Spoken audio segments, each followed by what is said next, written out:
dan boshlangan Xitoy hukumatining Uyg'ur elidagi qattiq siyosatlari davomida yuz berayotgan voqeliklar, buningda ziyonkashlikka uchrayotgan Uyg'urlarning hikoyalarini anlatib kelayotgan edik.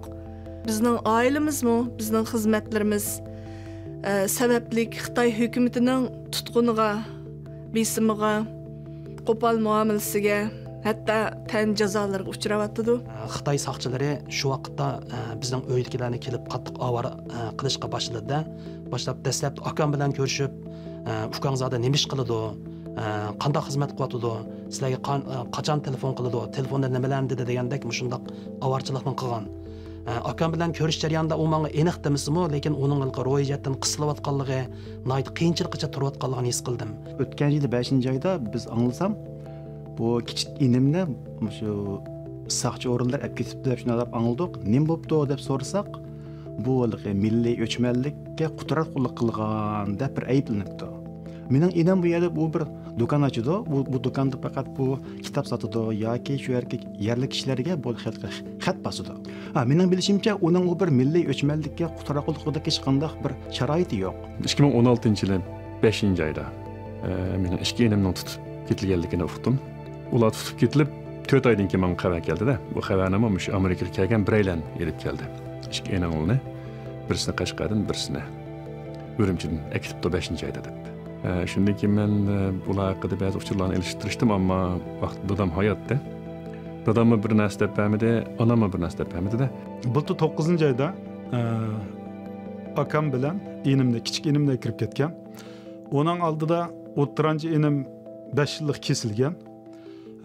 Akam bilan inim o'ttiranchi inim kesilgan chaqda shu ahvolni menga bildirganlik uchun tutqun qilinib, ular 1 yil qamoqxonada yotgan. Kesib etmoqchi bo'lgan, angacha Amerika hukumatining aralashishi bilan qo'yib berilgan. Qo'yib berilgan chaqda birisi 1 yillik, birisi 1,5 yillik kesilib, jazo muddatini sirtda ijro qilish uchun qo'yib berilgan. Men yaqinqi kunlarda texi boshqa kanallar orqali shu bizning oiladan 16 kishininki tutilganligini ham tarbiyalash markaziga elib ketilganligini uqdim. Faqat tarbiyalash markazi dedi, ammo bularning ichida kesilganlarning bor yo'qligini texi bilmayman. O'tgan yili 10-oyga kelganda biz shu yerdagi boshqa bir urug' tuqqanlarning vasitasi orqali mening akamning tutilib Qumuldagi bir yig'ib olish lageriga qamalganligi ham bu yerda siyosiy o'rganish qilganligi haqida xabar topshirib oldik. Chunki akam uzun mezgil ma'rif xizmati bilan shug'ullangan bir ma'rifchi edi, bir maktab mudirimi edi. Shunga bu besim bevosita mening akamga kelgan. Ham dadam ilgari vafot bo'lib ketgachga apam uyda kasalman bo'lg'achqa, bular cho'ng akamni nuqta qilgan ekan hamda. Mening oilamga kelsak, oilam bu yil, ya'ni 2018-yili 2-oyning 1-kunidan boshlab apam, dadam, yana 20 necha urug' tuqqanlarimning Xitoy hukumati tarafidan bir kechida, ya'ni 2-oyning 1-kuni G'ulja va Urumchidan tarbiyalash markazlari va turmalarga elib ketganligi haqida uchur oldim. Shu vaqtning o'zida dadam doktorxonada davolanayotgan edi. Apam yengil texi butun operatsiya qilganligi sababidan doktorxonadan uyga chiqib aram olayotgan edi. Mushundaq kasal holatdagi insonlarga qilcha rahim qilmay turib Xitoy doiralarining bularni nega ilib ketganligi haqida hech qanday uchur olamadim. Uning oldida inim Qaysar, birdan bir qarindishim Qaysar Abduqayim, ya'ni 9-oyning 28-kuni Xitoy soqchilari tarafidan men sababli ilib ketilgandan buyon hozirgacha xabar yo'q edi. Bizning keyin anglag'imiz faqat shunda 2 oy o'tgandan keyin shu yerdagi sud mahkamasi inimga 6 yillik qamoq hukm qilibdi. Shu vaqtda bizning uydagilar bu sud mahkamasiga berib inim bilan ko'rishganda men bularni qanday ekan deb so'rasam, u nihoyat o'riqlab bir teri bir ustagan bo'lib qopti deb shunday dedi.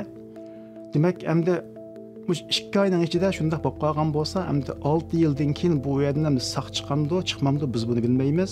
Yana bir enim Urumchida, u Urumchilik enimni 5-oyninki oxirlari akitibdi. Shu 5-oyning 20-yillari bo'lsa kerak. U Abduqodir Juman.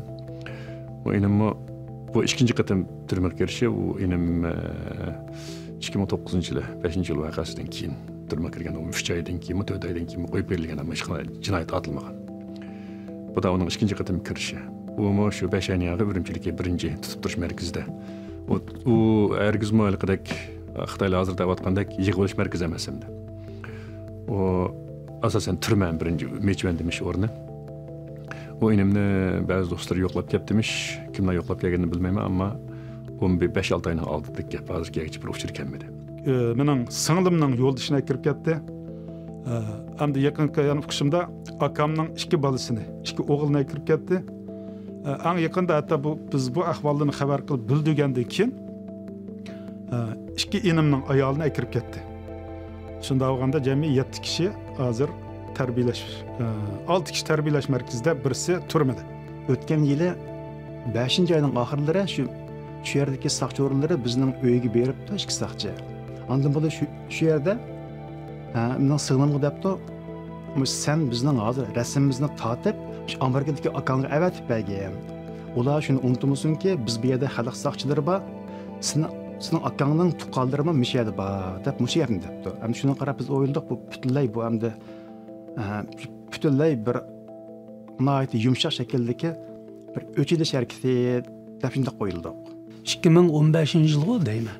Bu şu G'ulja viloyatlik davlat bexatarlik idorasining odamlari bir kechasila opamning uyiga kirib G'ulja shahrida o'ltirdi.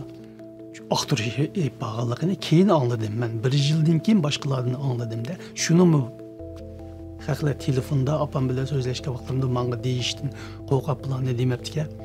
Kirib uyini ostun üstün qilib, shu vatvarigini chiqirib, putur rasmlarni aqtirib, oldigan narsani ilib, ashunda qilib, uydagilarni shunda opamni cho'ng qo'rqitibdi-ki, o'zining yurak kesilyapti. Ashuningda ochiq kelib ketib, opamning o kelgan saqchilar bilan zakollashib, ular bilan ashada og'rib qilib, doktorxonada bir oyda ketib chiqqanligini keyin angladim, o'zining yurak kesilib bor. Keyin opamga telefon qilsam, opamni shu jarayonda 3 qatim izlab kelibdi. Bir kashqurun tuyuqsiz uyda yolg'iz o'tirgan chaqda 2 ayol, bir Xitoy bilan bir Uyg'ur saqchi, undan bir er saqchi 3 kirib, ta'did aralash nurg'un gaplarni qilib, agar o'g'ling yana davomli mush xizmatni qilgan bo'lsa, yana bir ay telefon qilgan bo'lsa, sizlarning oqibatinglar yaxshi bo'lmaydi. Yama yeri hamda mening dadam shu o'tgan yili oktyabrda tugab ketdi, oktyabrninki 18. Men 28 xabar topdim. İndirim dadamning tugab ketganidan xabar yo'q. Mening yurkimni izdiga edi. Ular o'zininki balkim Qashqarga enim dadam bizning uydan araliqi 20 soatlik, 1 soatlik araliqda bo'lsa-mu, ammo hozir kechki o dadamninki tugab ketganligini men bilmaydim. Mushning o'zi bek eshish bir ahvol. Endi ularning taqdiri nim bo'ldi? Buni men haqiqatan hozir hech qanday quchira olmadim.